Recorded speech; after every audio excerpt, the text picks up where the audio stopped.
Então, pessoal, voltando aí ao nosso assunto de formação dos estados nacionais, eu não sei se vai dar para ver mais de um reino por aula, mas dá tempo, né? Mas a gente vai ver de um a um, a portuguesa, a espanhola, a francesa e inglesa, né? Então vamos lá com a portuguesa, é um pouquinho complicado, vocês mantenham um pouco de atenção aqui. A primeira coisa que é interessante que a gente saiba sobre a formação do Estado Nacional Português, né, de Portugal enquanto país, né, enquanto nação, é que na Europa eles foram os primeiros a fazerem isso, né?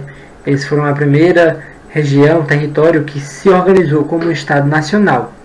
E por isso, com certeza, né, a gente tem esse pioneirismo português na navegação. As navegações, a chegada aqui no continente americano, ele não começou com a Inglaterra, não começou com a França.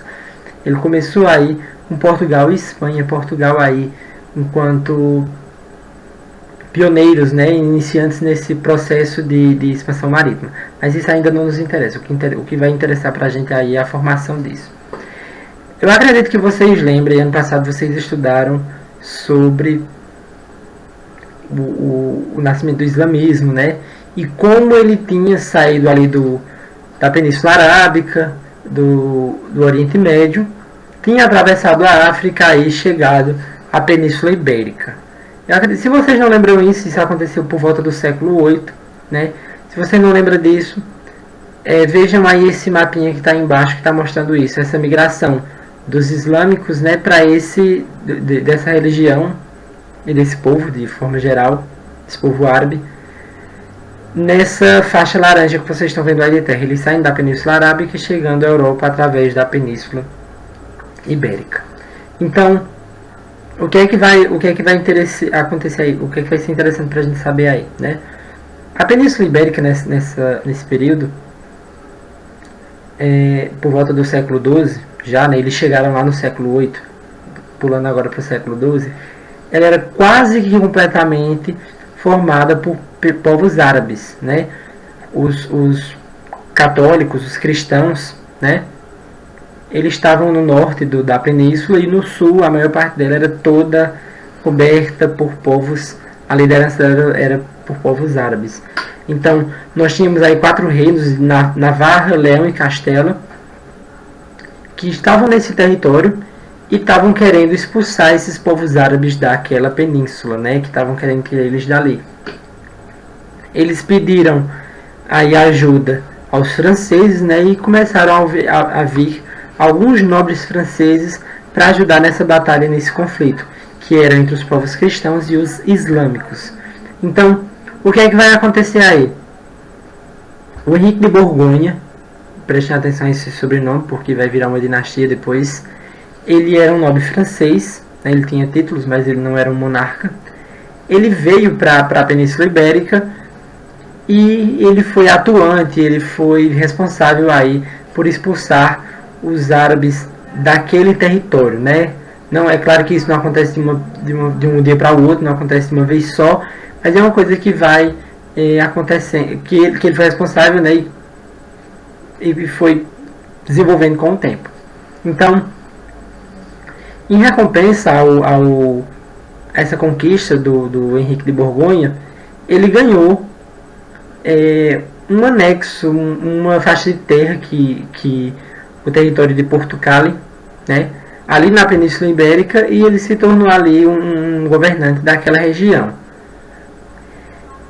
Após a sua morte, o filho dele, o Afonso Henriques, que vocês estão vendo aí, em 1139, ele rompeu os laços com Leão e Castela, né, porque o local que ele coordenava era como se fosse um braço desses territórios, ele não tinha tanta independência assim, e se autodeclarou rei de Portugal, né?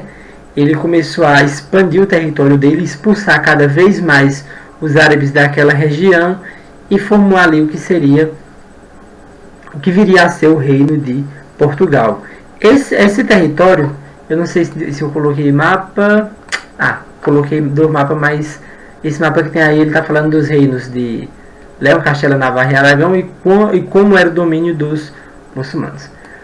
Mas esse reino de Portugal, né, que eu estou falando aqui, ele corresponde basicamente ao que é o território de Portugal hoje. Deem depois uma pesquisada no Google sobre o mapa de Portugal, que vocês vão distinguir. E ele colocou Lisboa como capital desse reinado, desse território. Então, dando um salto aí, que essa dinastia Borgonha, ela continuou por algum tempo, né? Por bastante tempo, na verdade. Já chegando no século XIV, a gente vai ter aí um rei chamado Fernando de Borgonha, né? Que ele é um ancestral, né? Dessa dinastia, né? Um ancestral não, desculpa, um herdeiro aí dessa dinastia. Então, o que é que acontece com o Fernando de Borgonha? O Fernando e a dona Leonor Teles, né? Que eram os reis de Portugal nesse período, eles não tiveram um herdeiro varão. E o que seria isso? Um herdeiro homem, né? Porque o herdeiro varão naquele período era muito importante, porque ele era quem assumia o trono, ele era quem comandava o território depois que o pai morria. A filha não seria na Europa, né? Isso em outros países menos, mas na Europa eles não tinham como mulheres governar, né? Era sempre dado isso ao filho homem. Então eles tiveram filhas mulheres, a dona Beatriz foi uma dessas filhas. Ela casou com o reino de Castela, né, que era um reino ali vizinho, né, na intenção de tornar aqueles reinados parceiros. E nesse inteirinho o rei Fernando de Borgonha morre, né? Então vejam aí o problema, a gente tem um trono vazio, né, porque não tem um filho homem para sentar sobre ele, e a filha mais velha está casada com o rei de Castela. O que seria para acontecer? A dona Leonor Teles, que era a mãe de Beatriz, ainda estava viva, né, a esposa do rei, ela era para ficar como regente até que a filha dela tivesse um filho, esse filho fosse homem, esse filho crescesse para se tornar o rei, ou seja, o neto do rei, o filho da filha dele, era quem deveria se tornar rei, né? Então a dona Leonor Teles, a rainha de Portugal naquele período, era para ficar como regente, né? Que seria um cargo de liderança de governo, enquanto o herdeiro legítimo, né? O herdeiro varão, ele não tem a idade suficiente para assumir. Porém, o que foi que dona Leonor fez? Ela arquitetou para quebrar com essa regra e coroar a filha dela, a Beatriz, né? Ela queria que a filha dela fosse coroada logo como rainha, né? Isso acabou gerando certos problemas. Por que é que isso deu problema, pessoal? Porque casando Beatriz com o rei de Castela, desculpa, ela já era casada com ele, né?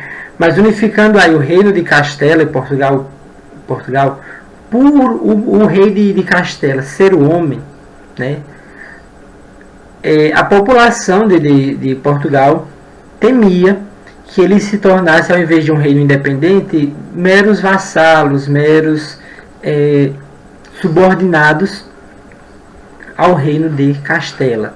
Então, nós temos aí um contexto onde a população de Portugal não queria que isso acontecesse. A nobreza estava tranquila, estava sossegada, porque isso não afetava a economia deles, talvez até ajudasse, né? Mas a população, a burguesia de Portugal, ela não estava afim dessa união entre Portugal e Castela, por Portugal sair desfavorecido, Portugal sair como um país, perder sua autonomia, né? Então, o mestre de aves, João I, prestem atenção a isso, ele era tio de Beatriz, ele era irmão do rei.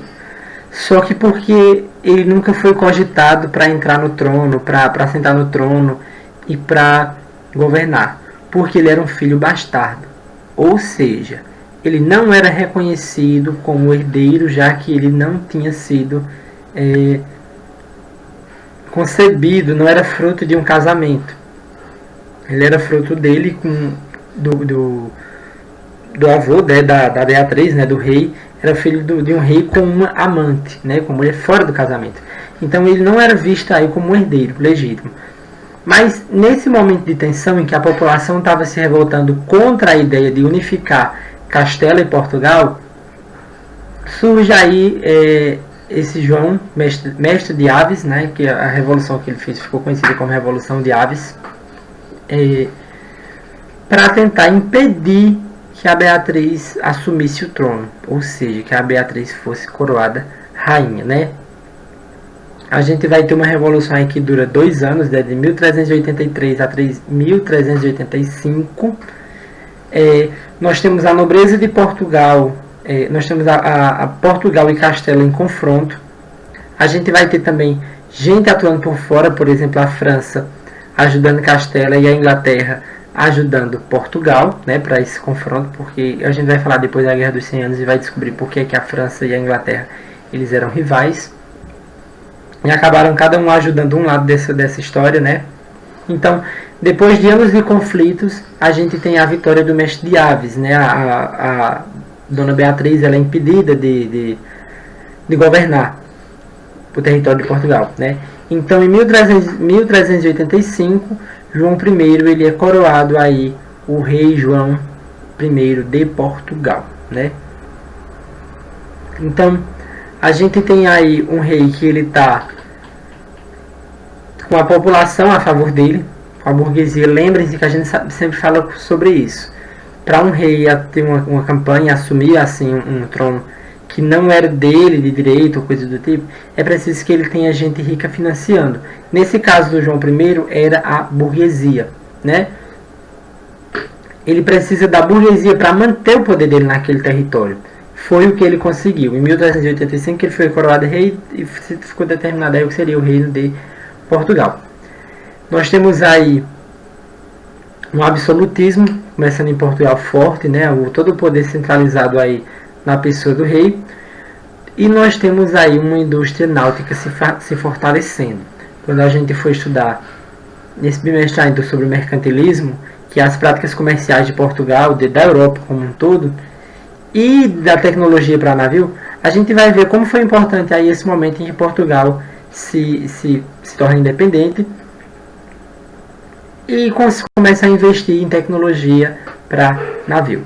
Então, por hoje nossa aula é isso. Até!